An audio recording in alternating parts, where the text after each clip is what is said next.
Greetings, Coolerbot unit. Welcome to Mars Base 1. I am Sodabot. How can I assist you? What the crap? Is there going to be one of you drink bots everywhere I go? Yes! I am the lone survivor of a recent xenomorph encounter. Oh, well, I was trying to get to Saturn. I got separated from my ship there, but my teleporter is out of juice. Can you help me out? Juice? Sorry, the juice bar was destroyed in the massacre.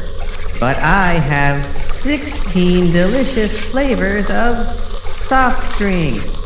Mix and match all you want. There's got to be some of those fancy universal Wayland batteries around here somewhere. And maybe someplace I can make a cocktail, I hope. Perhaps a Cuba Libre? Actually, I was thinking maybe a Bloody Mary. Whoa, too soon.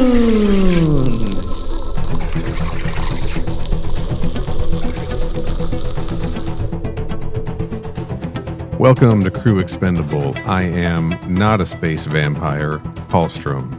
And I am Nosferatu Rohrbacher. Whoa. And we are uncovering xenomorphs in the ancient Mars space mines of the Alien franchise. Love it. There's too many. Every single one of these. All right, I already have beef. Mm-hmm. What? Okay. The red. Jesus, the Judge Dredd one, a little different, okay? But how many of these are going to be there's ovomorphs just buried underneath this thing. Well, I mean, to be fair, that was also the plot of the first movie as well. So yeah, I know, but honestly, it was the Dredd thing also. They just get down there and like, oh shit, there's been ovomorphs buried underneath. Yeah. Grand Justice Hall or whatever it's called, right? Yeah. And I know they were put there by the guy, but it just, is that every crossover? That seems to basically just be the hook, yeah. It wasn't the hook in Avengers, Aliens versus Avengers. That's true, it wasn't. It was in Superman Aliens, though. It was, like, immediately. And then it was in... we're counting it in Dredd. I was going to let it off the hook, but we're counting it in Dredd. Yeah, I mean, it counts. And now here it is again in the main topic of conversation here, Aliens Vampirella. Yeah, issues 1 through 3 specifically. Kenny, how's it going? It's going totally fine. I picked up a copy of Donkey Kong Bonanza for the Switch 2. Okay. And hot damn, that game is fun as hell. Is it? I'm having a great time. This is the first Donkey Kong game I've ever played. Really? Ever? Yeah, ever. You never played a Donkey Kong before? Nope. Okay. I never played any of the original Donkey Kongs. I never had a Super Nintendo, so I never played Country. And I never got around to buying Tropical Freeze when that came out like a little over 10 years ago. And so, because I've never been a fan of the Mario style platformers. I'm more of a Sonic guy. Sure. So I was like, oh, in my brain, I was like, oh, this is basically a Mario game, but you play as a gorilla instead of some guy.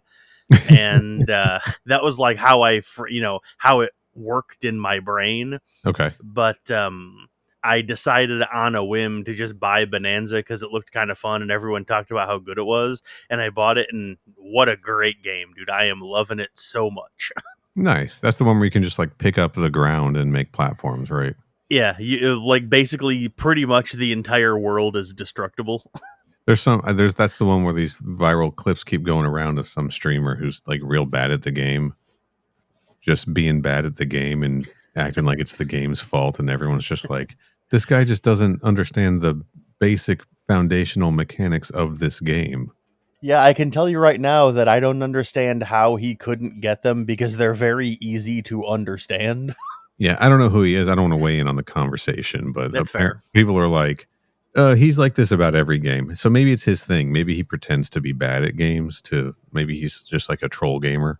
I suppose. I I don't mean, know. maybe he could just be bad at video games. That's a thing, but That feels more likely that he's just bad at the games. that's fair. Yeah, or he's a terrific actor. But yeah, the game is really good, and I'm liking it a lot, and I'm having a great time and hooting and hollering. Right. And it's very fun to just pick up a chunk of rock and just throw it at a bad guy. You can do that in real life too. You know. That's true, but I can't pick up the rock by tearing it out of the ground with my bare hands. True. That is one thing I can't do in real life. The Yeah. rock has to already be separated from the ground in order for me to pick it up. Yeah. Well, someday Yeah, someday. I'll get there soon enough. you will. I believe in you. Got to get these big gains first.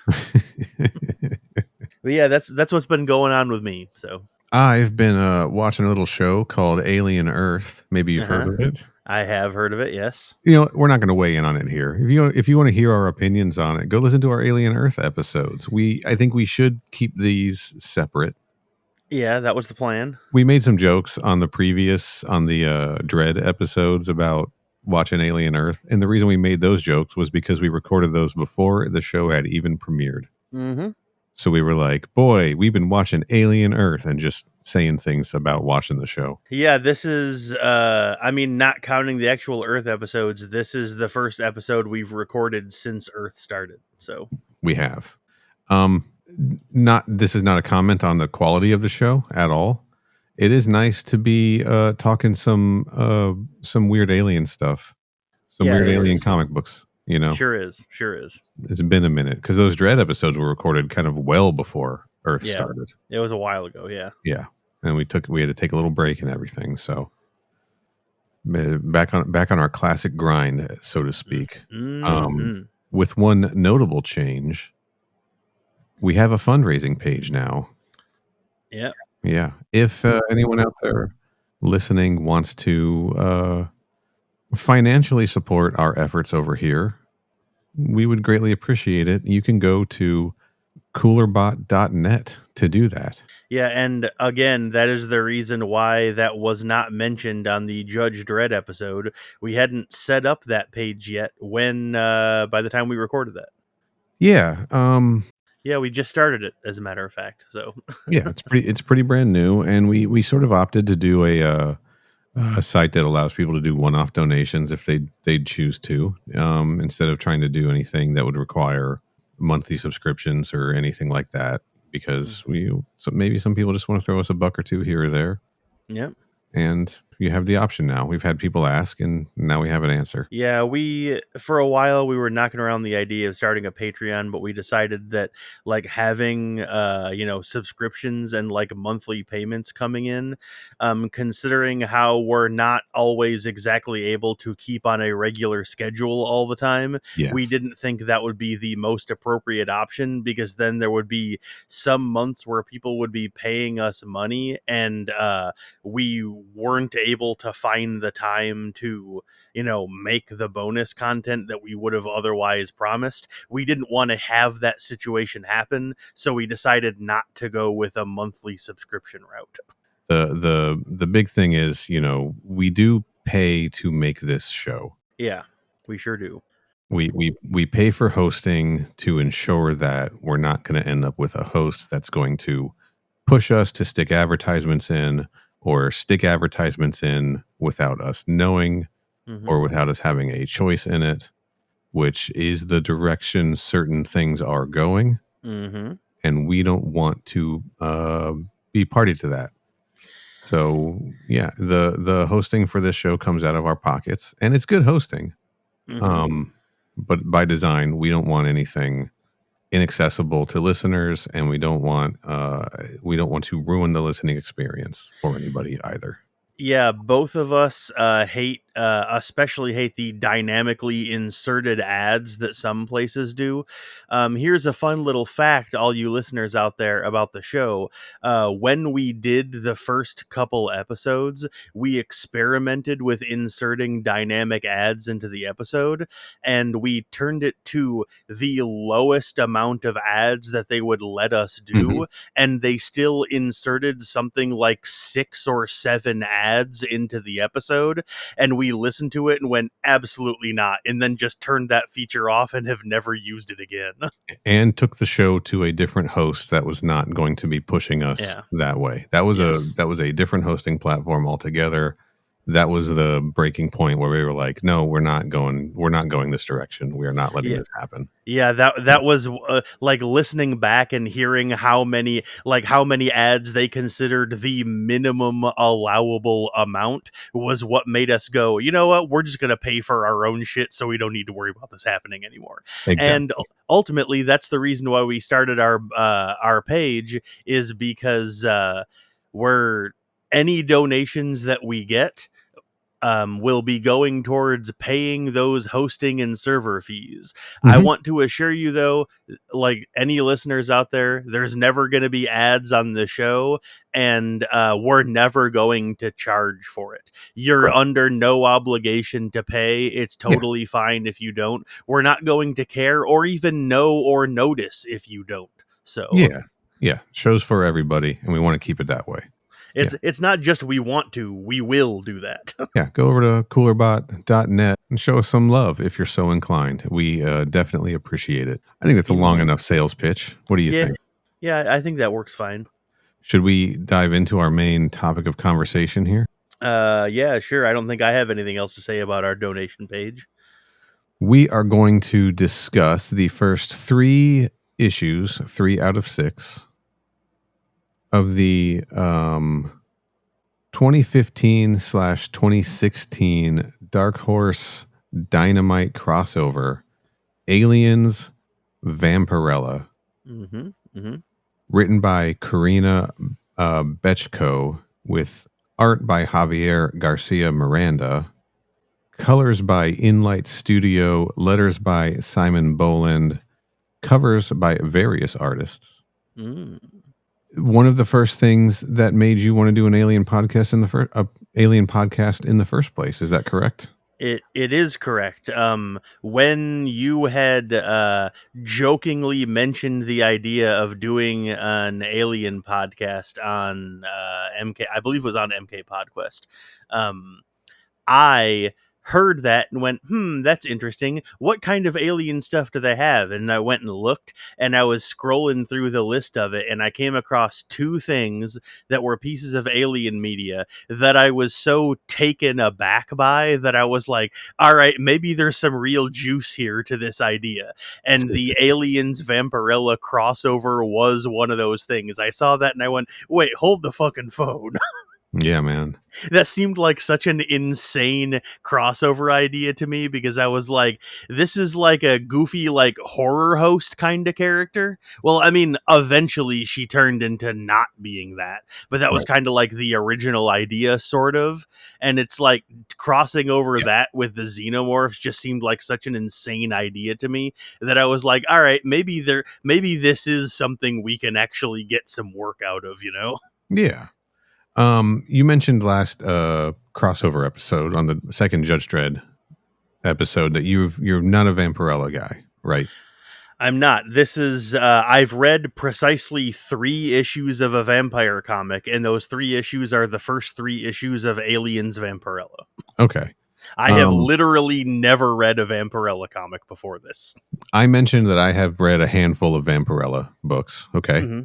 So when I sat down to actually kind of come up with a primer for this character, kind of sort of like what you did for Judge Dredd last time, I realized that what I have mostly done is start reading a bunch of Vampirella comics and not really gotten very far at all. That's fair. I'm not really a Vampirella guy either.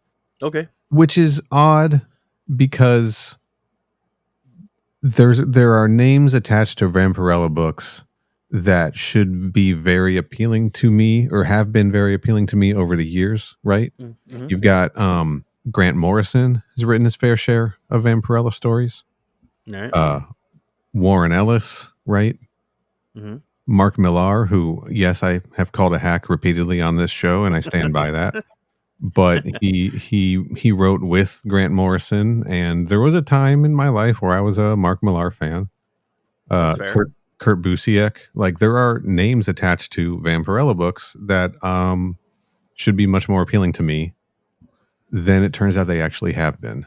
I've tried reading the Vampirella Masters, collections, and just something about them. I get started, and then I'm just like, oh, okay, never mind. I tried reading the Vampirella Hack Slash crossover because right. Hack Slash is a pretty fun series if anyone is familiar with that.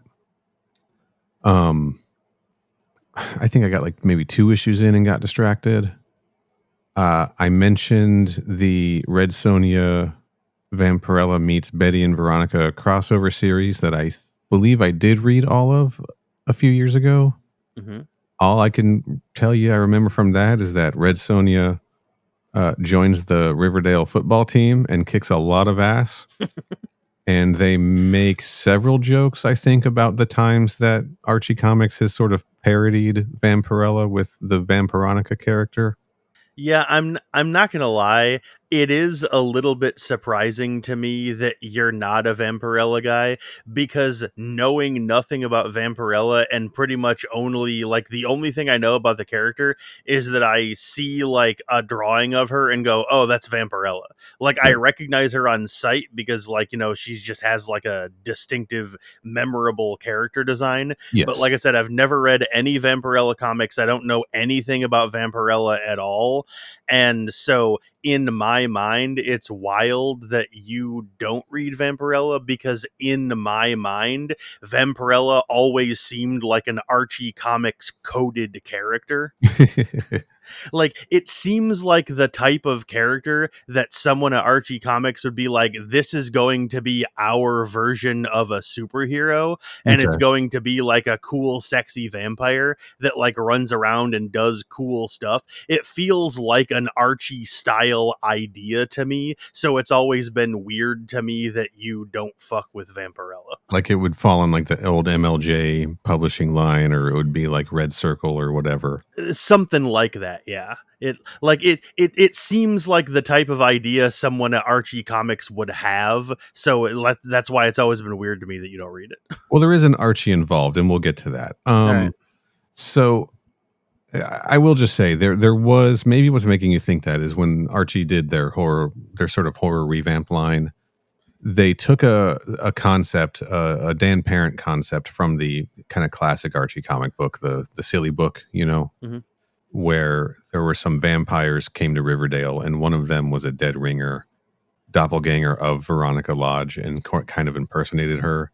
Gotcha. And they called that character Vampironica. All right. And then it was Vampironica versus Betty the Vampire Slayer. A little nod to Buffy the Vampire Slayer, right? Yeah. Just having some silly comic book fun, right? Yeah, for sure. When they did their Archie horror books, they then made a series where Veronica Lodge became a vampire and had to kind of hunt down the main vampire to try to cure herself of the curse, keep Archie from becoming vampirized by her dad, et cetera, et cetera. Gotcha. So maybe that's why it's sticking in your head. Maybe that's why the association is there. Could be. But my biggest experience, it turns out, with Vampirella, got to be really careful now, I'm not going to screw those 2 names up, is I was at one point reading the Vampirella archives, like the actual collection of the old Vampirella comics magazines, Mm-hmm. which is why I called her a space vampire on our Judge Dredd issue. Because yeah. Okay. Go on. Because that was my believed origin story of Vampirella. All right. Mm-hmm. So let's just get into a little bit of character history here. In 1969, Warren Publishing, who is famous for their horror anthology comic magazines, namely Creepy and Eerie, right? Mm-hmm. I've heard of those. Started a sister magazine called Vampirella. And for Vampirella magazine, they created the Vampirella character to be the hostess, right? The horror hostess. Yeah. Creepy had a host called Uncle Creepy. Eerie had one called Cousin Eerie. And for those unfamiliar with the concept, we're talking like the Crypt Keeper or the Elvira hosting the stories within the magazine, right? Yeah. Commentary, interstitial pages, introductions, that kind of stuff. The character was created by Forrest J. Ackerman and artist Trina Robbins. And the very first issue of Vampirella magazine #1, which had a famous cover by Frank Frazetta. He seems like the type to draw Vampirella a lot. Yeah, he was like a pinch hitter too. They were trying to get a cover by somebody else, and they ended up getting a Frazetta cover. It introduced Vampirella's origin, right? That was the first story. We're introduced to her literally taking a shower in blood. Okay. All right. But it's not actually blood. We learn that she is a space alien on the planet Draculon, where the water in its natural state on this planet has the exact same properties as what they call hemoglobin, as blood. Okay. All right. So the rivers literally run red with blood on planet Draculon, where Vampirella is from. So just yeah, that's just their water, right? Runs in their taps, runs out of their showers, their plumbing, etc. Fair. But there's like a severe drought. So in the course of this story, some spacemen from Earth crash on the planet, and she goes and drinks their blood. Okay. Oh, okay, cool. Yeah, she just drinks their blood. And that's her introduction. Okay. So here I am thinking, oh, she's a space vampire. Got it. By some coincidence, water is blood on their planet. She drinks blood. She's a space vampire. Technicality. Cool. All right. Sure. Anyway, after 8 issues as the hostess of the magazine, it was Archie Goodwin, writer of Alien the Illustrated Story, who kind of reworked her into like a main character in stories in the magazine, right? Right. Like horror stories and things like that. And that's how she sort of acted all the way up until 1983, when Warren Publishing sold all their assets to Harris Publications. Okay. And in the Harris era, Kurt Busiek rebooted the character, and he made her just a vampire. He made her the daughter of Lilith. He decided that she was born in Eden, but she was brainwashed by her evil sisters or something to think that she was from some place called Draculon. Erase the space vampire aspect of her completely. And then later on in the series, they introduced more retcons where they were like, no, wait, she is from Draculon, but Draculon's not a planet in space. It's actually a location in hell. And she was actually born there and then brought to Eden. So just real complicated shit to try to make all of this continuity work, when honestly, space vampire, just so much simpler and cooler. Yeah, space vampire is fine. And it was at this point reading this Vampirella origin stuff on Wikipedia that I was like, no wonder I can't stick with this series. Just space vampire, guys.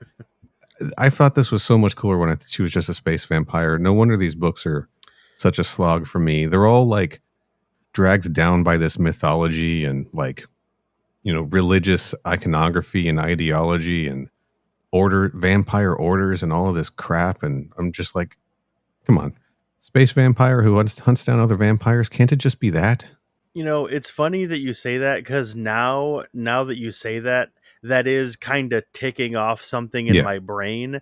I think I do vaguely recall hearing that from somewhere that she's not actually a vampire. She's just an alien that biologically happens to resemble a vampire. And it sounds to me like that's basically what the gist was at one point. It is what the gist was at one point, and I thought that was a very fun idea. It's not what the gist is anymore. Yeah, that's fair. And I didn't know that wasn't the gist until like 2 days ago. So got it. Yeah. So, you know, I'm not not a hardcore Vampirella fan. I've learned a lot of this stuff about her origin over the last couple of days. So bottom line, not a space vampire, just kind of a regular vampire. One thing I do know is that I think it's in one of the Grant Morrison stories. At some point, I believe she was resurrected. She'd like died and gone to hell and was resurrected. And when she came back, she had lost all of the traditional vampire weaknesses. So like, holy water and all of those things. I don't know if that stuck or if that was just sort of temporary, but I distinctly remember that from reading the Vampirella Masters collection, the Grant Morrison, Mark Millar chunk. And I remember that was like badass because she was like hunting down like swarths of vampires. So she was having priests like bless the rainwater as it was like pouring down rain and just taking out whole legions of them and carving crosses in the tips of bullets and shooting vampires with them to kill them and stuff. Just some like really, really clever, fun ideas. Yeah. Cool. Yeah. But then I learned she wasn't a space vampire, and again, I was less interested. Anyway, as far as like, she's a good guy, right? She's killing evil monsters and demons and vampires. She's trying to not feed on humans and not transform them, not murder them, etc.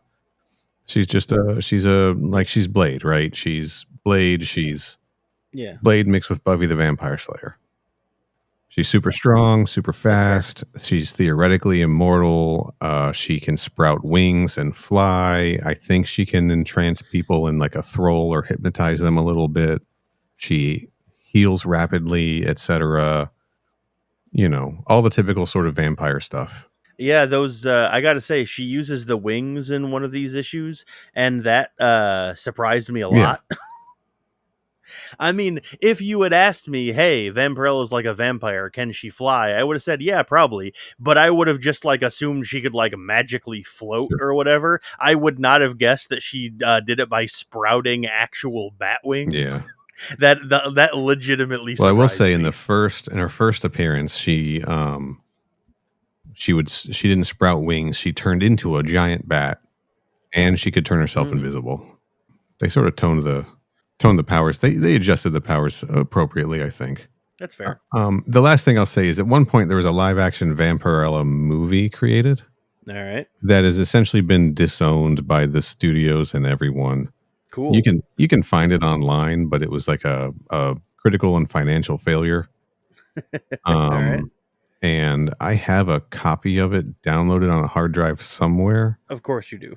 Because, archive purposes. I've never watched it, and I can't imagine it's very good.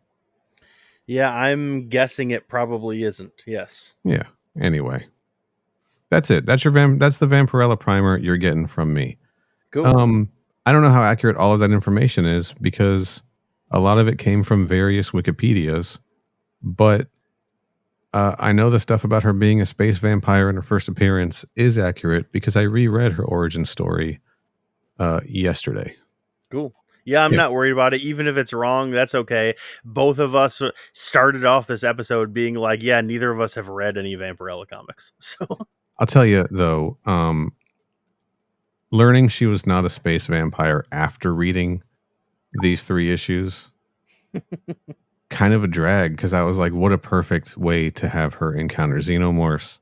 We know that she's a space vampire. We know that she's a space alien. Of course she's going to encounter xenomorphs, right? Writes itself. Yeah, I hear you.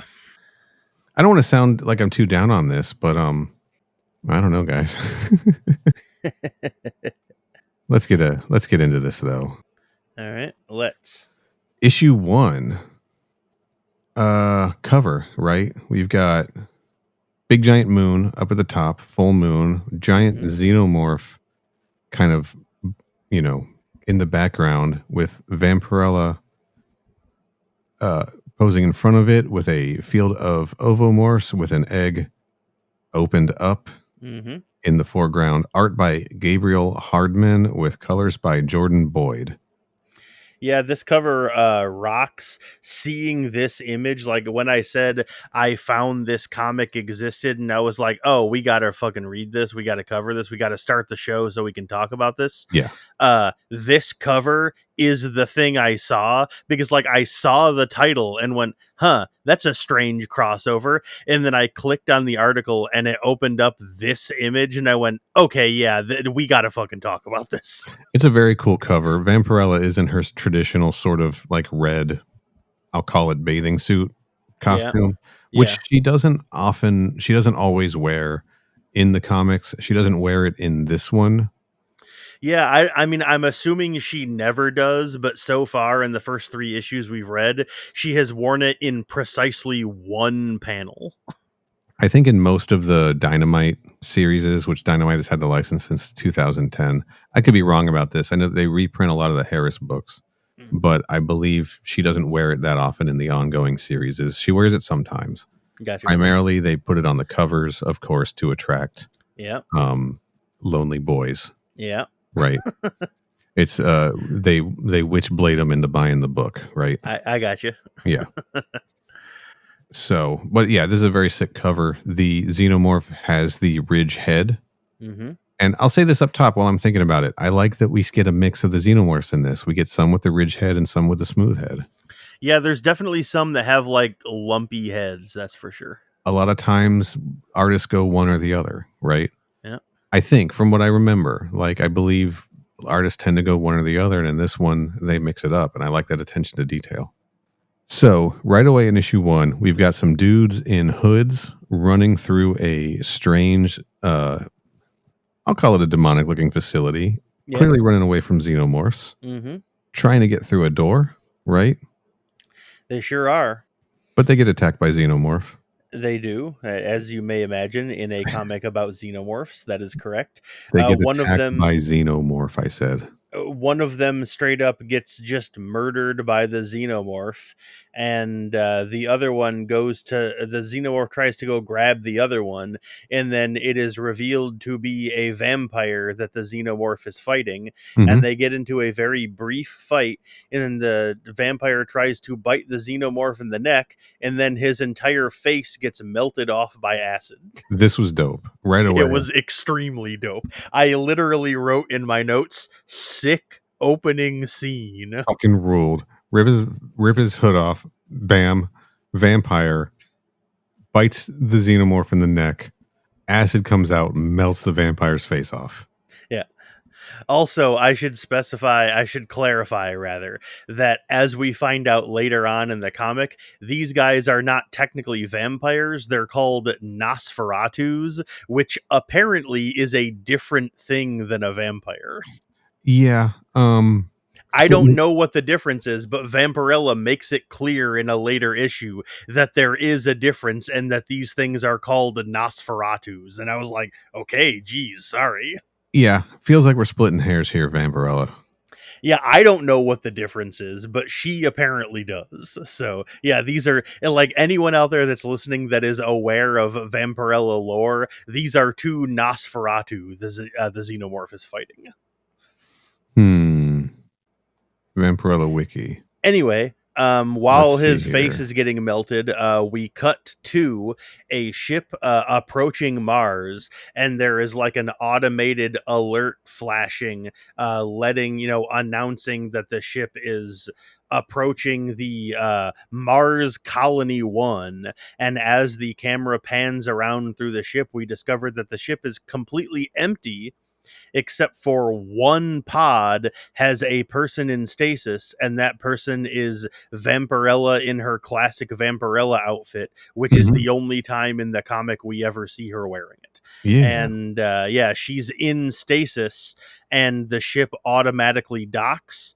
And then we cut to the actual base, and there's a group of people standing around waiting for the ship to arrive when it does. Yeah, a bunch of lamos whose names I could not keep straight. They did a bad job, I feel. Okay, so Tucker, the lead guy, right? The guy in charge. Yeah. They didn't introduce him for several pages. Yeah, he's not, like, they talk about him a whole bunch, but he's not, like, in this group. He's here he introduces everybody else, but he doesn't introduce himself, and then we pick his name up and somebody else mentions it. Yes, that's right. I was wrong. He is here. He's the one that doesn't get a name at first. Yeah, but he introduces the structural engineers, Jake, Suze, Vicky, and Lars. Lars is the one who's late to the meetup. Yep. I don't know. I was so just uninterested in all of them. And there The was so much exposition. I'm sorry. This is a critical problem, and this is a critical problem I think I have with a lot of these Vampirella books. There was so much exposition on these opening pages that I was like almost checking out immediately. The bottom line is they found catacombs underneath this base in Mars with ancient writing, with Nosferatu bodies, right? Mhm. With did they find the ovomorphs, the fossilized eggs, or are they going to find them? I don't remember. They have They're just not going found them. right. They have not found them yet. What they did find was they found a bunch of Nosferatu bodies, resined to a Yeah, wall somewhere in underneath the base, and they're cocooned like, up. "Oh no, we're dealing with vampires. We better call in the vampire expert." Yes, and so they've just been waiting for Vampirella to get there to continue their expedition underneath in these catacombs of Mars. So now that she's there, they're going to go in, right?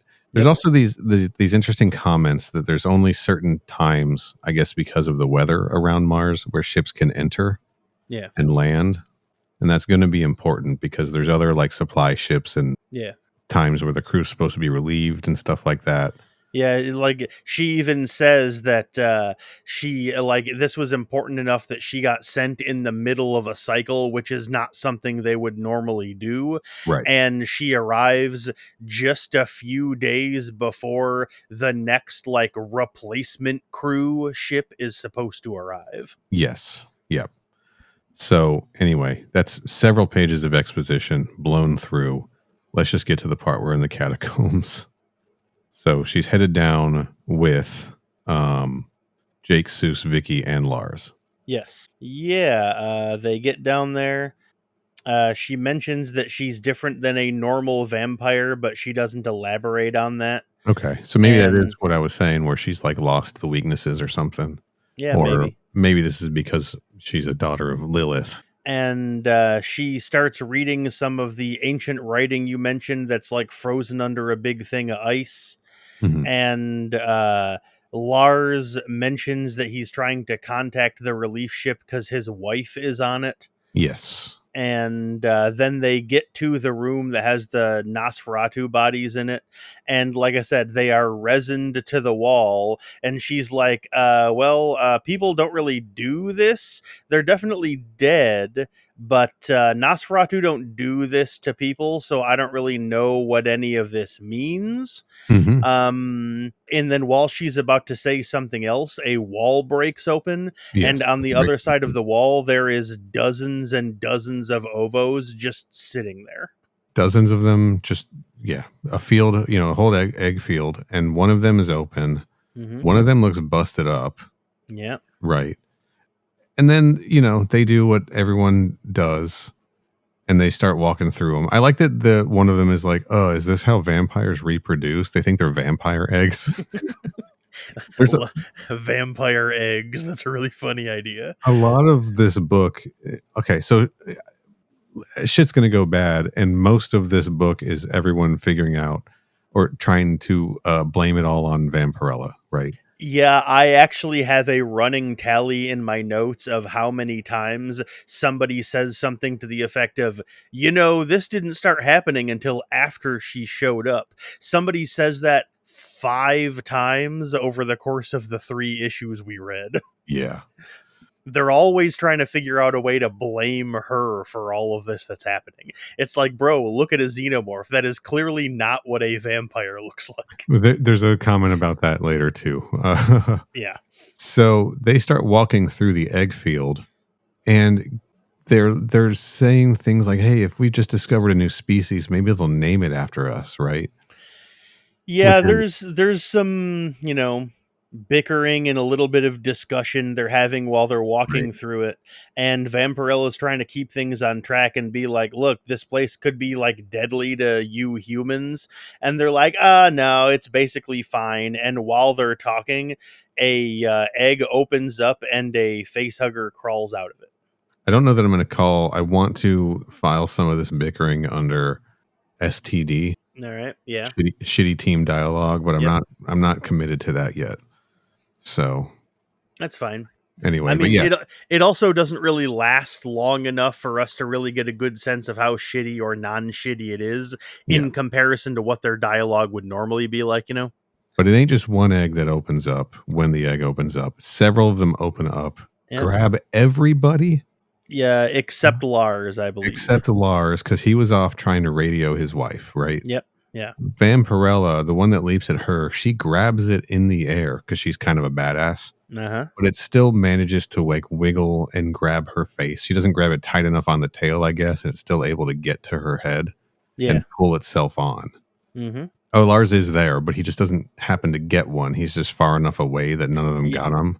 Yeah, he's kept back by Vampirella, and that's part of the reason she gets a face hugger instead. Yes. And then we Yeah. get this cool page where I guess we're seeing what she's seeing while she's face hugged, where we see like what it would like the view of a face hugger grabbing like the face, grabbing the panel for lack of a better word, right? Yeah, yeah. With ovomorphs, with living Nosferatu heads, sticking out of the cocooned walls on the ceiling. As somebody is calling her name, we see a long corridor, a couple of corridors running down as she wakes up. It's a pretty cool panel. It's interesting. I like the hallucination sort of dreamlike nightmare vision of it all. Yeah, that's something that some franchise entries do, but a lot of them like don't. But occasionally we do sometimes get like scenes of someone, hallucinating what is happening to them while they're getting face hugged. That does occasionally happen. And frankly, I did not expect it to happen in this book. No, but I dug it. Yeah, it was cool. Anyway, she's awake. Everybody's awake, right? Yeah, and all the face huggers are dead. We find out it's 26 hours later. Mm-hmm. And Lars, is it Lars who called for the quarantine down there? I think so. Yeah, he's the only one who didn't get got. Yeah, he called up and told them what was going on, and he's like, Tucker wanted to send down a medic team. I said, and an evac team. I said no. I sealed the hatch from this side so they couldn't get in. Yeah, and one of the other teammates, Seuss or Vicky, I'm not sure. Yeah. Is like, what the hell? Why did you do that? We could have died. And he's like, look, we know we can't risk infecting the base, especially not before crew rotation. We can't let this get back to Earth. He's being responsible, which I appreciate. He's not being a dumbass. Finally, someone is not being a dumbass. Yeah. Right. And then they have this really funny moment where he's like, yeah, several hours later, they just kind of shriveled up and died. And then he says, and I kicked the husks into another room and sealed that too. But when we saw him, like Vampirella, waking up in this shot, we could still see all of the dead facehuggers lying on the floor with him, even though he said he kicked them into another room. Yeah, man. Continuity error there. Look at that. Yeah, they're all clearly here. We see one in the foreground, and the next panel we see all of them laying there. Yeah, unless he did it like between panels. And then somebody is like, "Okay, are you sure they're not some kind of vampire?" And Vampirella's like, "Oh my god, yes, I am sure. What the hell?" Fucking positive they're not vampires. And then this Jesus is when Christ. he reveals that Tucker did in fact institute a quarantine, which means the entire area they're in is locked down for the next 48 hours. And even though they've been in here for 26 hours, Tucker only activated it a few hours ago. So they still have like over a day and a half of them being stuck down here to get through. Because this guy Tucker's like really sits on his ass before he commits to doing anything. He's made that comment. He's like, you guys know Tucker's like super indecisive about shit. That's why I had to take action and shut us down and lock us in here. And then somebody is like, well, if we're going to be stuck down here with a vampire, what if she gets hungry and kills all of us? And Vampirella's like, excuse me?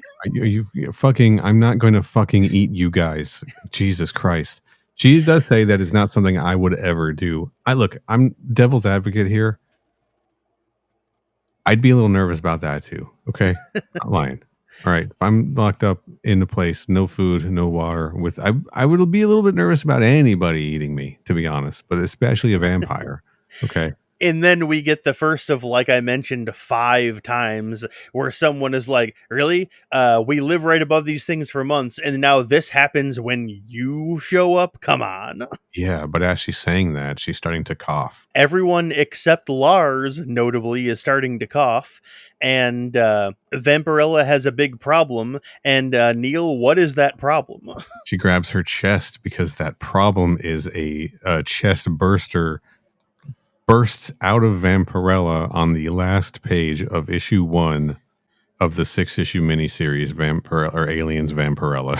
Yeah, I was legitimately like taken aback by the ending of this comic. I was like, normally the lead character in danger of getting chest bursted scene happens at the end of the last issue, not the end of the first issue. That's interesting. Okay. Issue 1 over. Issue Yep. 1 pretty dope. I Good also liked it, yeah. good intro. Mhm. Okay. Good intro, good ending. The slog in the middle was how much exposition got dumped, right? Trying to describe we're on a Mars base. There's these things underneath. Here's all the people. This is what we're doing. There's a crew rotation. We got to go down there. We had to stop the expedition. You know, all of this stuff, right?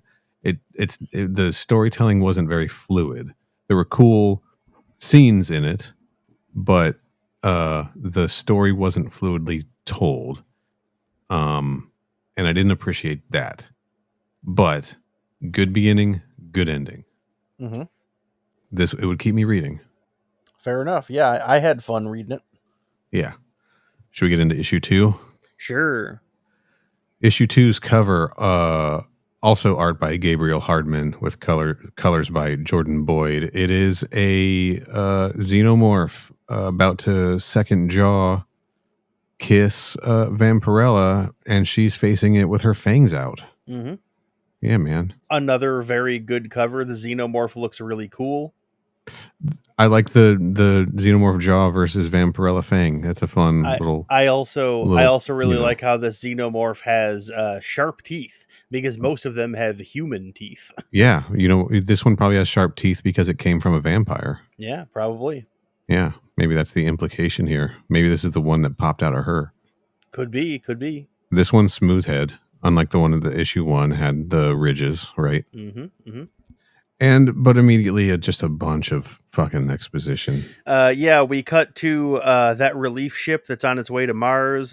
We got the characters or there's some more bickering, and we are introduced to a cute redhead with freckles. And the moment I saw her, I was like, "Oh, that's obviously Lars's wife." Yeah, her name is Sarah. Yeah, later on we find out her name is Sarah, and the old guy is named Gene, and the black guy's name is Troy. And like I said, they just bicker for a while, and there is someone, a bald person, that comes up to let them know that there is a problem on the base. And then it cuts to the base, and we see what the problem is. And that problem is Lars watches all of the chest bursters come out of everyone, and then scurry off into the darkness. And he's like, uh-oh. And then looks over and realizes that Vampirella is still alive. I'm going to take away my snotty little more exposition. It's a fairly dense dialogue page. It's not so bad, guys. I'm sorry. I'm being rude, and I shouldn't be rude. It's an interesting transition to go from this sort of calm routine ship approaching for this relief ship approaching, right, to then terror underneath the Mars base where it's headed to, all of these chest bursters popping out of everyone and all of these little guys squirreling away. It's actually very well done, and I should give it credit. And one thing Neil decided not to elaborate on is that it is literally only one page. It is literally only one page. I'm admitting fault here. I'm admitting that I'm being too critical on this. Yeah. I actually think it's very, very well done. It's a very nice start to the beginning of this issue. Yeah. And we also get a Weyland-Yutani name drop here, right? We sure do. Sarah says, I'll take my chances with Troy if it means I don't literally have to get in bed with Weyland-Yutani. She's referring to Troy flying the ship, right? Yeah. Piloting the ship. Yeah. And what do you think about this bald, feminine-looking person? Do you think that this is a ship synthetic, maybe? I definitely thought it was a synth the first time I saw them. Yes, that I is don't want to correct. presume, but like the paler skin maybe implies synthetic, right? Yeah, I don't know that we'll see. I mean, we don't see them for the rest of these issues. Maybe we'll see them in the next half. maybe. But yeah, I definitely assumed that was a synth the first time they walked up. Their speaking pattern is very natural. They introduce themselves. They're like, guys, just got word from the colony. Sounds like a major problem down there. So it's not like robotic synth Yeah. speech that we've been getting lately Yeah. in the franchise versus what we, got with Ash in Alien, particularly, right? Where it For was a lot sure. more natural and, Yeah. trying to be human or call. Yeah. But anyway, yeah, let's go. This page where all the bursters are coming out is rules. Also, I'd like to point out that we see 3 of them slithering away, but we know that there were 4 chestbursters that came out. Well, we see one slither away first.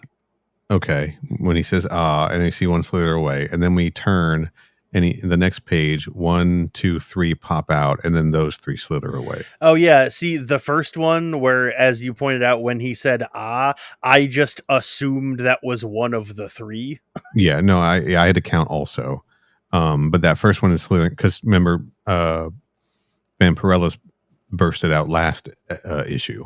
Oh yeah, that's right. Yeah. That's the one that's squirming away. Yeah, good call. And speaking of, she's laying on the ground, coughing and grasping at her chest, still Yeah. alive. Yeah, she's definitely still alive. She has a big, huge, gaping hole right in the middle of her torso, but she's definitely still alive. You can see like broken open ribs and like internal organs through it and stuff. And she's like drenched in blood. It's pretty badass, actually. All over her face. Yeah. From, Yeah. coughing it out as bursting. And she instructs Lars. She's like, take Jake's pants off. Yeah, that is true. That is literally what she says. You did pass up a really good line though, where Lars comes up and goes, "You're alive," or whatever you were to begin with. That is a pretty good line. And yeah, and then he's like, can you hear me? And she's like, get that guy's pants off. Take his suit off because he's the tallest. He's got the longest legs. Rip his suit off into ribbons. Basically, he's tying this suit around her as a tourniquet. Yeah, he's basically giving her like a chest tourniquet wrap to basically close the wound up, because as she even says, if the edges of the wounds touch, it'll heal faster. And then she's like, also, I got to drink your blood. And he's like, what the fuck? And she's like, look, it's not as bad as it sounds. I'm not going to turn you into a vampire because it's not me drinking your blood that does that. It's me drinking your blood and then wanting you to become a vampire. And I assure you, I don't want you to be a vampire. Yeah, I guess that's the rules here. She has to want to change him. Here, I don't know how it works. I guess you got to drink the blood of the living. I don't know. Yeah, I don't know. Why couldn't she just sort of drain the bodies of the dead people? Yeah, I was wondering the same thing. They died literally seconds ago, as far as we can tell. There's still got to be some in there, right? Yeah, I mean, I imagine that blood is even still warm at this point, despite how cold it is down here. But, this is lore building. I'm not sure. Yeah, I don't know. So he's like, they negotiate, and he's like, yeah, I want to help, but I don't know. And she's like, look, you got no choice. Yeah, like if you don't let me drink some blood, then I'm not going to be powerful enough to be able to kill these things. And we both know that you won't be able to do this without me. And he's like, fine. And he's like, okay, promise it won't hurt. And she's like, no. I'm not promising that. Yeah. Yeah. And then from there, we cut to the surface where Tucker and some other people are. And they're watching on cameras what just happened. Yeah. And they're like, he's like, well, we can't do anything. I don't like leaving him down there. They have to basically wait for the quarantine, I guess, to end. I think is what they're doing. And of course, they blame Vampirella again for what's going on. When Yes. suddenly Lars cuts in to, gets the camera feed rolling and contacts them and shows that everyone except him and Vampirella are dead. And they're like, the bodies are still lying there, blood's all over the place. The security team, though, is like, as soon as quarantine is up, we got to go in there. Lars is like, no, don't. And they're like, prove it. And he's like, I'm here. Don't. And they're like, I don't know. I think he's being controlled. Yeah, Right? they posit that the reason he's telling them not to come down here is because Vampirella like has him under some kind of mental control or something. Yeah. And someone even says, we already know actual vampires don't work like that. And Tucker's like, everyone shut up. Lars, we're sending in some soldiers as soon as that lock is up. And then Vampirella is also like, no, you can't. But the two of them start to wander off as her, wounds finally begin to heal. And then Vampirella points out, we got like these three people, these four people, well, three people, because one of them ended up not dying. Yeah. She's like, those three people got killed by like the baby version. So what do you think will happen when they become an adult? And Lars is like, shit. Motherfucker. I got to call my wife. He's a real wife guy. He sure is. He's very much a wife guy. Yes. And he's like, Mars is sterile. There's no like life forms here. How could this be happening? And she's like, look, you just chill out, man. Let's just make sure the base is safe. Yeah, because that was something we accidentally forgot to mention earlier. The Nosferatus that they found were in like a second base underneath this one. Mhm. And they had realized, or they had discovered that base had been there for tens of thousands of years. Right. We haven't seen that base. I mean, we saw it in the opening, but Yeah. Vampirella and Lars haven't gotten to that yet. Yeah. Because they didn't get any further, really, than the fossilized dudes. Yeah, and that's where all this has happened, yeah. Yeah, but they like dated those catacombs or those bodies for like tens of thousands of years. But and as they're walking along, they decide that what they're going to do is restart the lock cycle on the doors. And he's like, well, we can't do that until the lock cycle ends. And she goes, okay, then we'll just stand there and wait until it ends and just immediately restart it. Just, that's fine. Mhm. We're going to lock it down, make sure they can't get in, and then the two of us are going to go kill those fucking aliens. Yeah. Meanwhile, the security team, the woman in charge of the security team, they're already lined up outside the door. Yeah. Which does have a vampire up at the top of it, doesn't it? It sure does. is waiting outside the door, waiting to go in as soon as the time lock is up. Yeah. Which is expiring now, right as Vampirella finds like the shedded skin, you always see. Yeah, she finds the molted xenomorph skin and she goes, and then the time lock expires, the door opens, and they immediately come in and point all of their guns at Vampirella. All of their guns are trained on her, yeah. And that's when Lars realizes, oh no, they're going to use this as an excuse to just kill her. Fuck. Right. Calm down, and let's all calm down and shut the door. And they're like, no, shut the fuck up. And then one of the other guys in the base is like, you can't do this. This is crazy. Can't she just surrender? This is murder. And then Tucker's like, you can't murder something that's already dead. And then as notices a tail and just swinging down from above the doorway, right? Yeah. And then another one pops up from behind him, and she just goes, hell, as a xenomorph leaps down from the ceiling and kills the leader of the squad and starts tearing her up. They shoot the xenomorph and he explodes into acid, which is really cool. This is Judge Dredd versus Aliens level of acid explosion. Yeah. It doesn't do the environmental damage, but it does the human damage. The human damage. Yeah. Yep. Somebody gets a bunch of acid all over their hand, and then the camera feed cuts out, and then Tucker has the extremely infuriating line, "Good God, she's killing them." It's like, bro, she Yeah, very clearly was standing there, not I know. moving, and with her hands up. Come on. It's so fucking frustrating. And then Lars runs over and closes the door, which drops, I think, it doesn't smash a guy, but it drops as a guy's being killed. Yep. It might smash a guy. That'd be kind of dope. But one manages to get through anyway and is fighting or no, sorry, not one manages to get through. It was the one that was on this side of the door already, Yeah. attacks Vampirella, and she has a brief fight with it She like flips it before over and slams it into the ground. the two of them run off. And then when they get to the end of a broken catacomb bridge, she sprouts her wings and flies by, taking Lars with him as By the the hood. xenomorph leaps off of the platform and tries to reach them but fails. Yeah, I believe it's all. I don't believe that's an action like we're tracing action. I believe that is all three xenomorphs chasing her. Oh, that is okay. Gotcha. You might be, yeah, because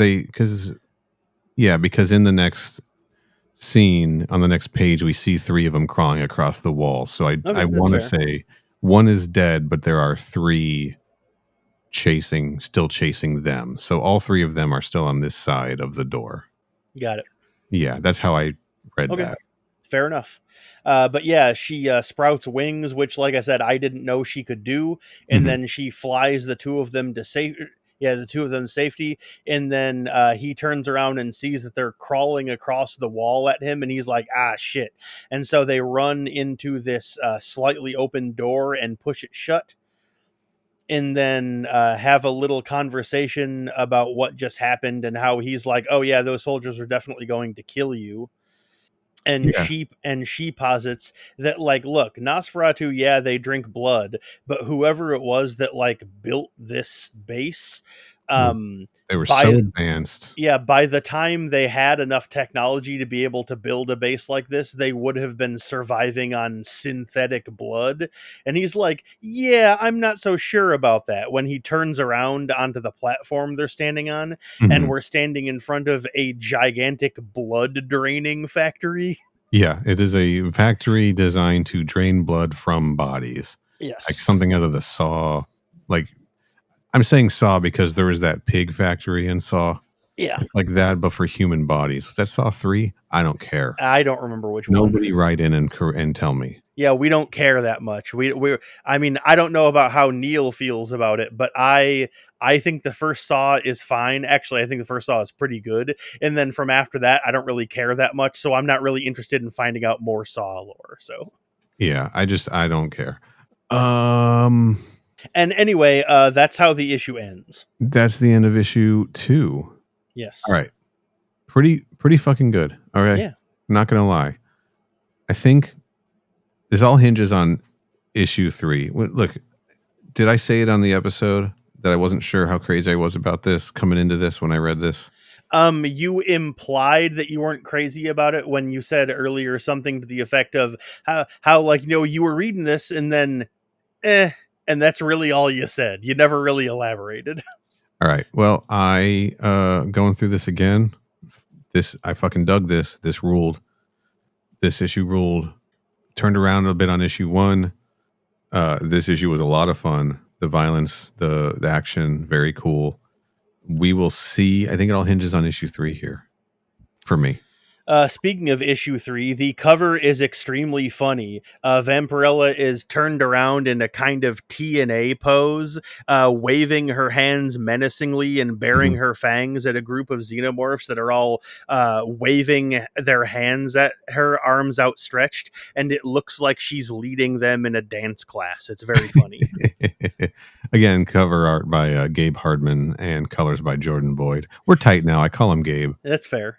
And I'm not But yeah, sure if I'm sure there's variant covers. I'm looking at the trade Yeah. I bought digitally. So these are these are the trade chapter breaks. It's fine. This Yeah. one's fine. The last two were much better. Yeah, I mean this one is an interesting image and it does kind of make me laugh, but of the 3 that we've seen so far, it is easily the weakest cover. Again, the Xenos have sharp teeth. I think that must be a vampire reference, perhaps. They don't have fangs, though. It'd be cool to see Yeah. fangs. Yeah, He is, they don't have the big extended fang ones. They all just have sharp teeth, yeah. he is doing like the flipper hands, though, right? Where it's Yeah. like 3 fingers, like it's 5 fingers, but 2 of them are joined. Some of them have Yeah. 6 fingers, Yeah. but they've got 2, like the middle and index were joined kind of thing. Pretty accurate on the hands, in my opinion. Mhm. But bam, we're going right into Tucker at Mars Base 1 command, right? Wondering why the Yeah. feed went down, and And his nerd is trying to find a workaround. and then he does, and the workaround is they get a couple of seconds of footage of a xenomorph ripping the gun out of the girl's hand and then killing her. But it looks like a xenomorph just kind of holding a gun up to the camera. It's kind Yeah, of, it does. Yes, that is correct. He's like, "Hey, check this out. Check and out what I just got." And then Tucker has the extremely funny line, "Is that what vampires look like if you burn off their skin?" And the other guy is like, "Come the fuck on, man. dude, that is Get not over yourself." that is not a fucking vampire. And Tucker's like, come on, what is it? A coincidence that this happened right after she got here? Yeah, which I think is She- the 4th time so far that somebody has said that. Yeah, Um, this is what pisses me off about this series. I hate the misunderstanding, miscommunication, assumption bullshit plot lines. yeah. I hate them.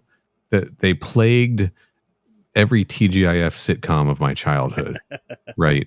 They're just the fucking worst. And this is taking it, like cranking it up to 11. Like Tucker, you know that the mission was to go down there and explore these catacombs that you hadn't explored because you found vampires' bodies there. Yeah.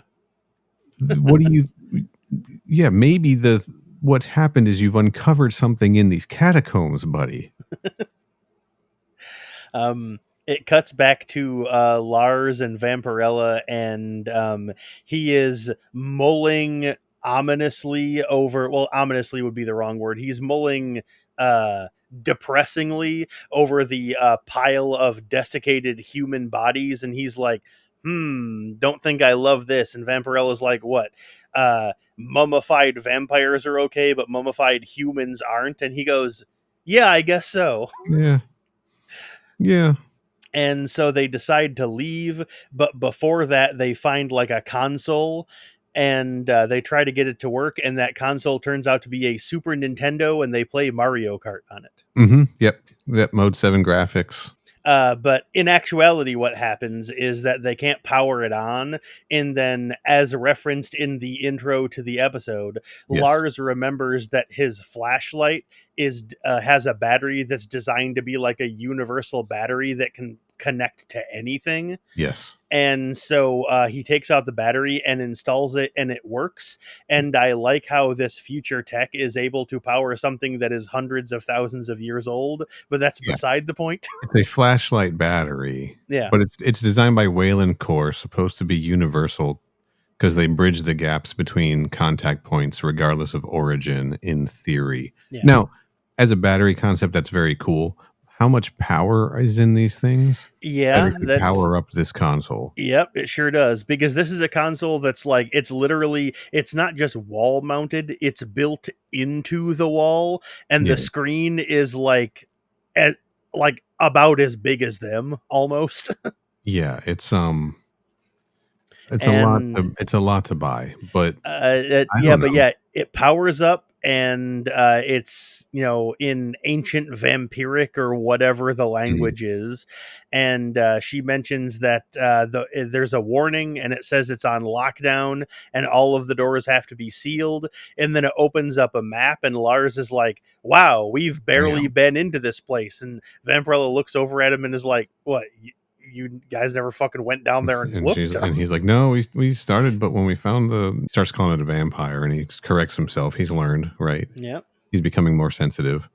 He's like, we just sealed everything and we waited for you, And then It uses heat sensors, and she theorizes it like to map and track things. This computer system, and she Yeah. theorizes it's so they can uh, see if any humans escape because humans have higher body heat than Nosferatu, right? Yep. So she finds them on the map, and then she finds the 3 creatures, and that they have a weird heat signature, so they're showing up as purple. Yep. But in the panel, everything is red. That's correct, yes. And then as she's going through the console some more, they find some footage of a group of 4 Nosferatu out looking for xenomorphs, and then the Yes. xenomorphs turn out to come up and attack them and kill the 4 of them and rip them to shreds. Yeah, man. And then it cuts back to the relief ship, and they're sitting around in the mess hall talking, and Sarah is getting really upset about some kind of parasitic infestation that they're getting reports of. Right. And because the relief ship has been told that they can't land they can't because land of the yet. quarantine. They have to stay there. And she's like, my husband's down there. She's a total husband woman. Yeah, she is. That's right. And husband gal. Yeah, they can't land, and Jean and Troy are being like, look, like, you know, we got to do what we got to do, and what we got to do is, you know, wait. And she's basically going, okay, look, I am going to go down there. I'm going to take the excavation unit. Oh, and also we get another hint here of somebody going, this didn't start until Vampirella showed up, when Sarah points out that there is a infestation that just started on a base that hasn't gotten any new visitors in a year. And then the bald person goes, well, except for Vampirella. And Sarah's like, yeah, that's true. And I'm like, oh my God, shut up. Jesus. And so anyway, she decides she's going to take the excavation unit down there. And Troy is like, absolutely not. That is an extremely dumb idea. And then Jean's like, besides, it'll be fine. Before we know it, the quarantine's over. Everything will be fine and we can land. It's okay. Yeah, he has a comment about, like, you know, that excavation thing isn't made for transport. Two people ride maximum, and that's only if the payload doesn't decide to detonate when it touches atmosphere. I'm only mentioning that because I wonder if it's going to play a factor in the resolution of this thing, because they're mentioning something detonating. You know what I mean? Yeah, and the fact that they specified that only 2 people can ride in it. Yeah. Yes. Yeah. So that probably will. Like, it's Chekhov's excavation unit, I think. Yeah, probably. And then we cut back to Mars Base 1, and Tucker and his nerd sidekick are talking about what they're going to do.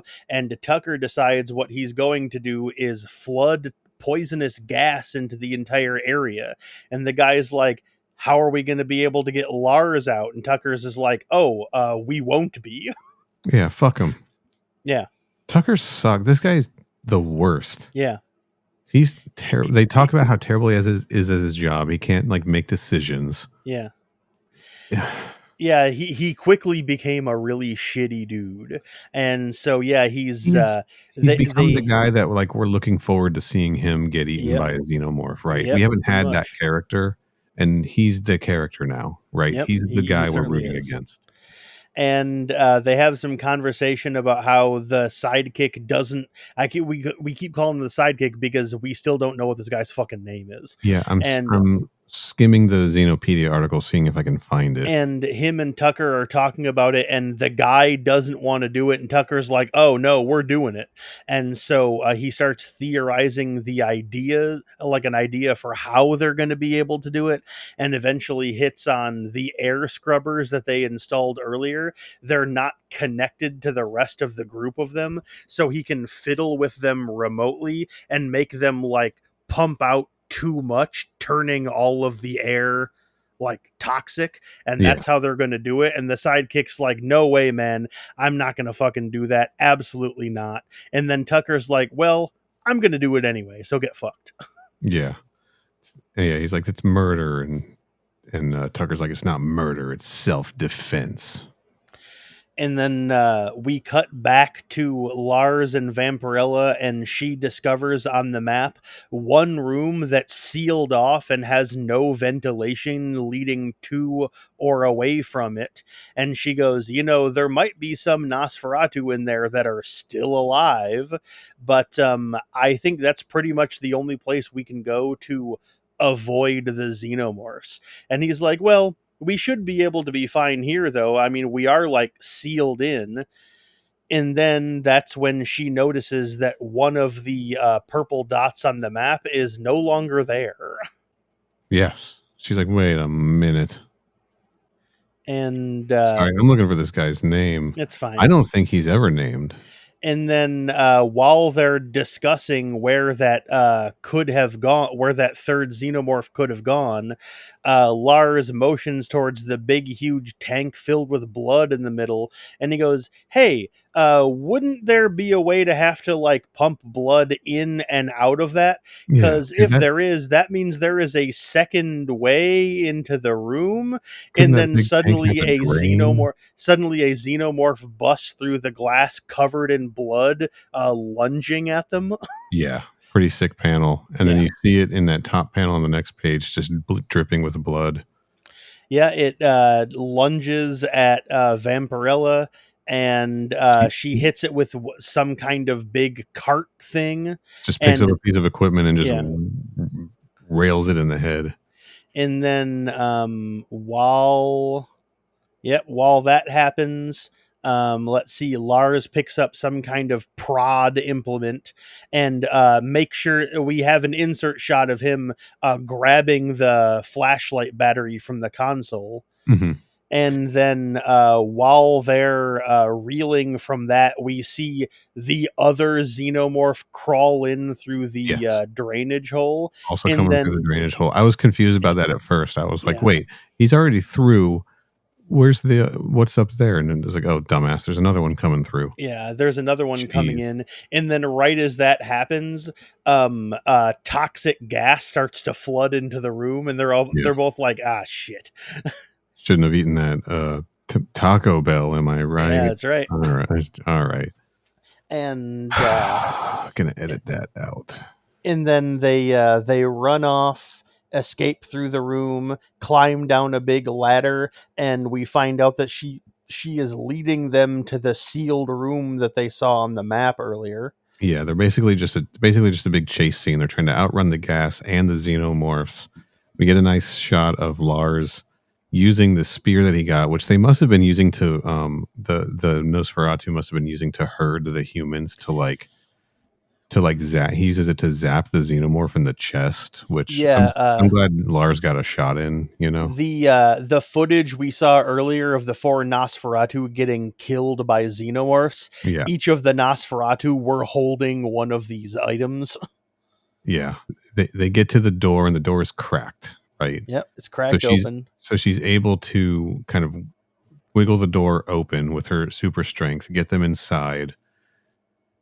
She presses the button to close the door just as the xenomorph sticking its head in, smashes its head off. Yeah, the closing of the door slices its face off. Yes. Also, I'd like to point out that that third xenomorph apparently showed up because in the panel where she's opening the door, we see 3 xenomorphs barreling down the tunnel at them. We do, and the one with the smog, you can see the third one has joined them in the fog in the chase. You can kind of see it in the background there. Yeah. So all 3 of them are here. Yeah. Yep.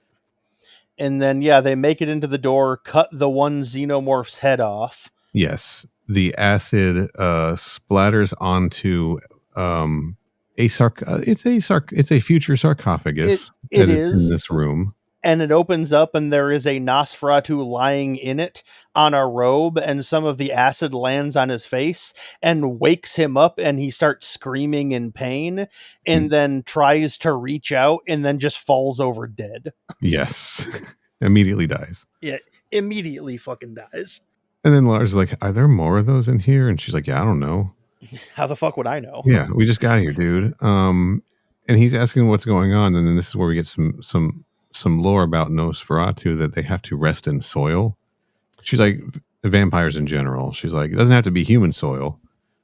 or Doesn't it? human soil. It doesn't have to be Earth soil. It just has Yeah, to be soil, right? yeah, like the lore in Dracula is that he has to rest in the soil from his homeland, but Right. Vampirella specifically says it doesn't matter where the soil came from; it just has to be soil. That's what matters. Yeah. And then she says vampire sleep is essentially death. They don't breathe while they're resting, so why waste the energy to pump air in here? Which is Yeah, why this yeah, room is sealed that's why off. there's no vents. That's a nice explanation about why there's a sealed off room in here that Yeah, they can hide that in. seems reasonable. They look back and where the door closed on the xenomorph's head and cut it off. That for that spot on the door starts getting eaten away by acid, which melts the lock, Yeah. and the door starts to open. And then Vampirella has a really interesting comment. She's like, "Did you notice that there were only 3 of those things chasing us? And the door was forced open when we got here. Where's the 4th one?" Vampirella, I can Mhm. tell you where the 4th one is. The 4th one got blown up by the soldiers. Remember? It's Yeah, dead. the 4th one should be dead unless we read that page wrong. I mean, I suppose we could have, but they definitely shot at the xenomorph, and then there was a huge explosion of acid. And so I was like, oh, yeah, so they killed that That's why there's That only 3. Okay. that 4th one fucking died. That is so Yeah. much acid. That 4th Yeah. one, It's dead as hell, dog. they opened fire on the thing and blew it away. It died. That is a Yeah. lot of acid. Yeah, and she's like, yeah, where's the 4th one? It's like you watched the 4th one get killed. I think it was last Yeah. issue. And this is a mistake. This is clearly a continuity error. Yeah. She should have said there were only 2 of those things. Where's the 3rd one? Well, she can't say that though because there were all 3 of them in the tunnel when she was opening the door. Yeah, it's all a mistake. That just leads me to believe that they forgot that they killed the 4th one in the previous issue. Because also he looks up and then he sees, oh, I guess they can tunnel. Yeah, there's a hole in the ceiling tunneling away. Yeah, where we cut to above in Moonbase 1, Mhm. where there's a woman tending a garden, Yep. perhaps an oxygen farm, perhaps a food garden, perhaps a combination of the two. And she looks down and she sees a big hole dug in the ground and she's like, huh? And then looks up and sees a gigantic xenomorph queen standing in and she goes, what the hell? Is it a queen? It's half of It's its got head. 4 arms. It absolutely is a queen, isn't it? Yeah, it's got 4 arms, dog. And this is why I was saying there was a smooth head one also. I was thinking of this one. So I might be wrong. They might all be ridge heads except for the queen.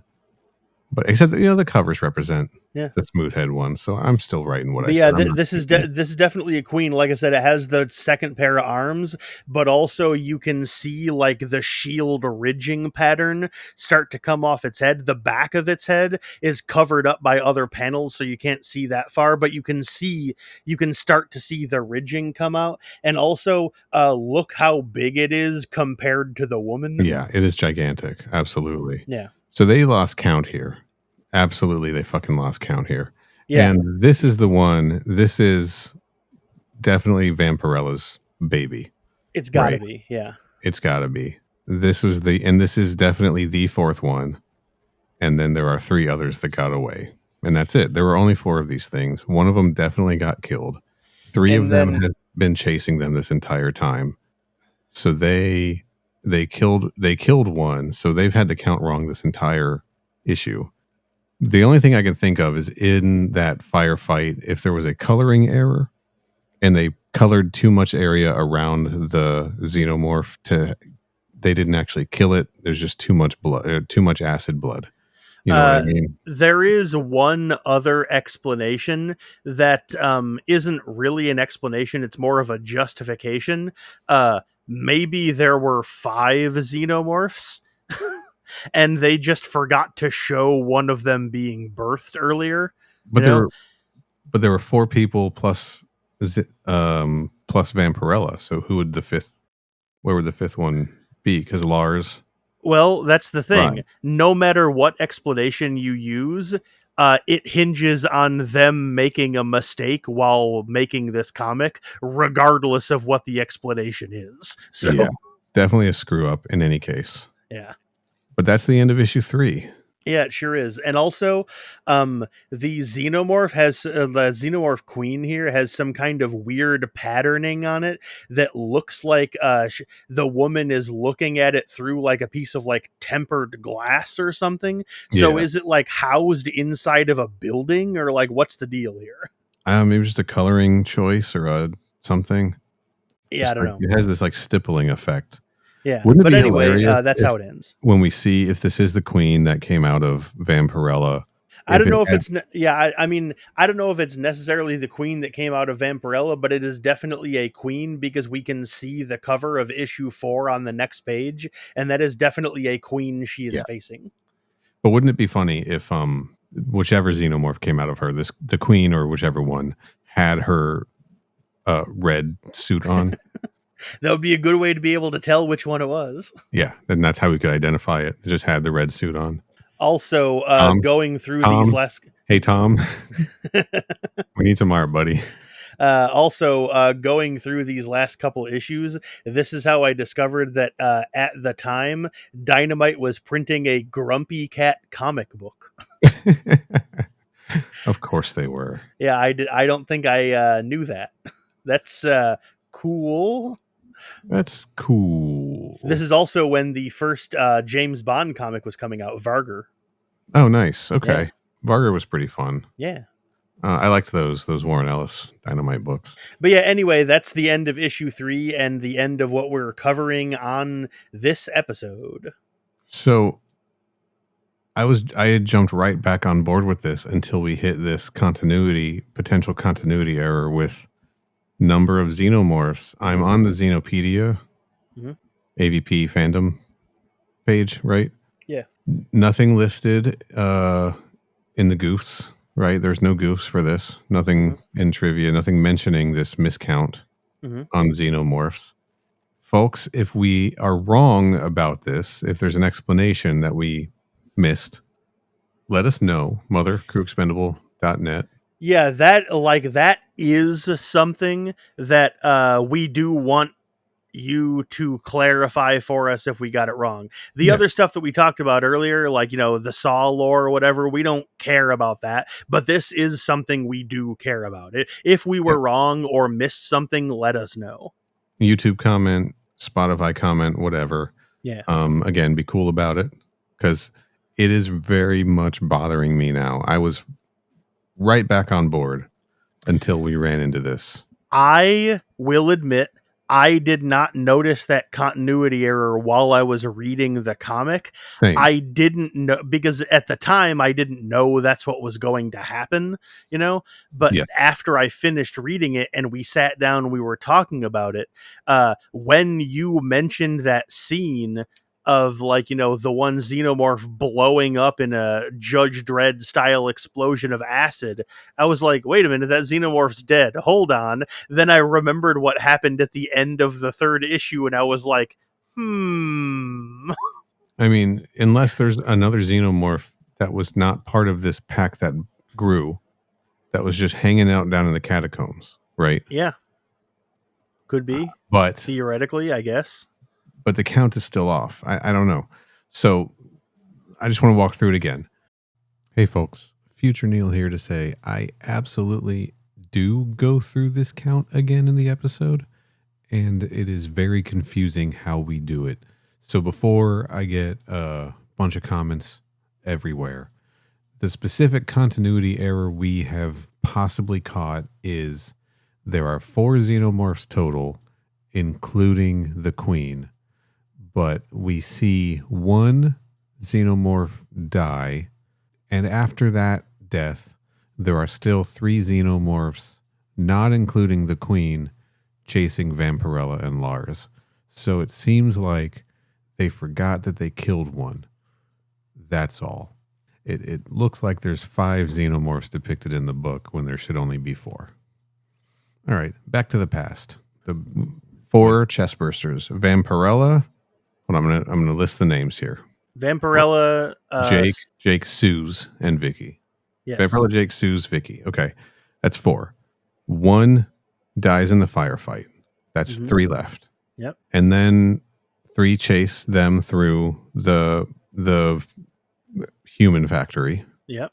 the blood factory. Yep. We see 3 in this hallway leading up to this sealed off room. Maybe there Yeah. was only supposed to be 2 there, and they were supposed to say what happened to the third one. Yeah. Could be. But we see 3, and she very clearly says there were only 3 out there. What happened to the fourth one? Yeah. Well, maybe it's just that simple of a screw up. Yeah, I mean, like, the most likely explanation to me is that they just forgot they killed the one xenomorph earlier. Or they drew an extra one in that panel in the hallway, and it was only supposed to be 2, and they were Yeah. like, well, I guess we got to fix it in the dialogue. But seeing as how we had that previous error with all the face huggers falling off and just sitting on the floor, Yeah. and Lars is claiming he kicked those carcasses off and sealed them in another room. Yep. There was some rushed, and there were some rewrites after the art was done, right? Yeah, this is another comic that just like was it Steel Egg maybe? I don't remember exactly what it was that we covered semi recently, but I was like, this isn't bad, but it could have used another pass at the editing. Steel Egg needed some editing. Yeah, it was. Oh yeah, that's right, because Buxton just shows up out of nowhere. That's right. Yeah, Yes, that was characters show Steel up out Egg. of nowhere, disappear. Yep. Yeah. Carl- So yeah, Carl this Buxton. definitely could have used some editing. Like, also another thing I noticed at the What? end when Vampirella was like, "Where's the fourth one?" They spell fourth Forth. Okay, yeah. This is Yeah, it needed another humor. editing. It just needed another editing pass. They just got the continuity wrong. That's all. they were sleeping on this one a little bit, and that's unfortunate because beneath all of that, without this major distraction to me, this book actually is kind of kicking ass so far. Like, the thing of it is that I don't want to say this, xenomorph counting continuity error aside. I don't necessarily want to say that, but it's like, even if something like that happens, Yeah. it can be not a big deal, except the way that it happens in this comic. Yeah. It does matter specifically how many xenomorphs there are. Yes, it does. It very much does. And so this is the kind of thing where it's like, on one hand, I'm like, they probably just made a mistake. It's fine. It's whatever. But like, on the other hand, this mistake actually matters. Like, it's structurally important to the narrative. And so now I'm like, how does the story make sense now if they're going to keep up on this wrong logic, Yeah.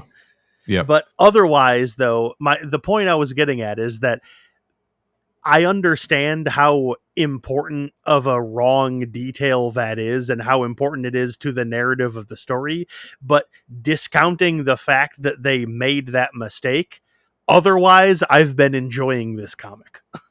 Yes. It's been a fun read. It's not a classic so far. I'll but, agree to that. I think the setup is fun of like, even though Vampirella's not a space vampire, we are getting space vampires in this. We are. That is true. They literally are. Yes. But we're also not spending all this time of trying to establish the space vampire culture and the this and the that.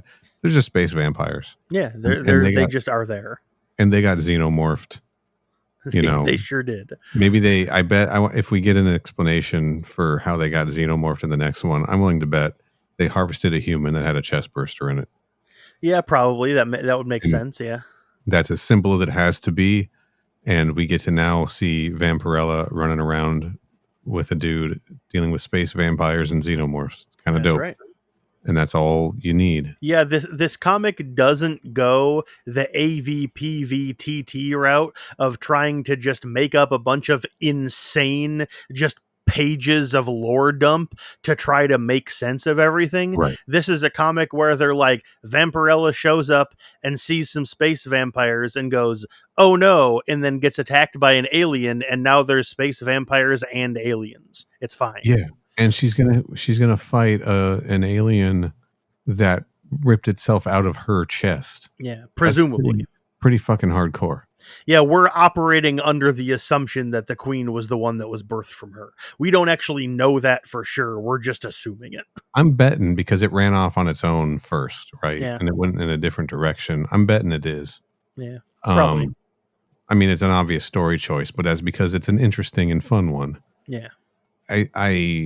Yeah. Again, this ain't a classic, but it's fun. Yeah. And it's got a true horror bent to it, Mm-hmm. right? With this mix of vampires who have been harvesting humans, and now we've potentially got some of them sleeping here, right? Some of them could still be alive. Some of Who them knows, could still be alive. And I briefly touched on this earlier, but damn, the xenomorphs in this comic look so fucking good, man. The xenomorphs look really, really good. Yeah, they look real good. The Ooh-wee. people, yeah. I mean, it's one of those things where it's like how every actor always like hopes he has the chance to play Batman. I bet every artist is like, man, I hope I get a chance to draw xenomorphs. So when they do, they almost always fucking knock it out of the park. Every actor. Do you think Michael Cera is like, God, I cannot wait to play Batman? Okay, look, I may have been exaggerating to make my point. I'm sure not every single actor wants to play Batman, but I get what you're saying though. Yeah. And yeah, when you get tapped, unless you're Salvador LaRocca, you take the job seriously. If you're Salvador LaRocca, you just trace xenomorph toys. That is exactly what you do, yes. Yeah. But generally speaking, I imagine drawing a xenomorph is something that any professional artist will relish having the chance to do, especially all over a comic book. And so almost every single time they show up, they always end up looking good, because I bet it's the kind of thing the artists have a lot of fun doing. I think so. I hope so. I hope so. I'm looking forward to finishing this book off. I think I'm hoping the next half stays fun. I really dislike this whole let's blame Vampirella, it must be her fault plot line. See, I get doing it once, maybe even twice, just to kind of like show that even though she's there to help and she's like a known quantity, not everyone necessarily trusts her. But we read 3 issues of the comic book and it got brought up 5 separate times. And I'm like, bro, I didn't forget you said it last time. You didn't need to remind me. I got it. Yeah, it sucks and it's not good. It's not compelling. And you don't need it. I don't understand what the purpose of it is either, especially now that everybody who has said it has pretty much died. Tucker doesn't need to be saying it. If he's like, we gotta gas that place to keep those things from getting up, he doesn't need to be like blaming Vampirella to make that decision. He could be making that decision just because he needs to stop the infestation from getting to the surface, right? Yeah. He could just be doing that without having to say it's her fault, I'm going to kill her to do this, right? He could just be like, I have a difficult choice to make and I'm going to make it. Like, and that's more compelling, and that makes you feel for the character, all of the characters involved more, and the difficult choices they have to make. Instead, now we just think Tucker's a huge asshole. Yeah, exactly. But like he could have been a relatively sympathetic character who's like stuck in a hard place, but now we're just like, nah, fuck this guy. Yeah. But I guess they're trying to give us the hate, the company guy to hate, right? I hope so. I hope that's what they're doing, because I would be really mad if they try to make us sympathize with him later. Yeah, whatever. I guess we'll find out. So I guess so. Also, I'm going to half promise this to the listeners that by the time we record part 2, which we'll record in about a week, right? All right. I'm going to read Betty and Veronica meet Red Sonja and Vampirella again. Okay. Or Red Sonja and Vampirella meet Betty and Veronica, whatever the title is. Yeah. I also might watch the 1996 Vampirella movie. Okay, fair enough. I suppose we'll maybe hold you to that. Yeah, just to talk about it a little bit at the beginning.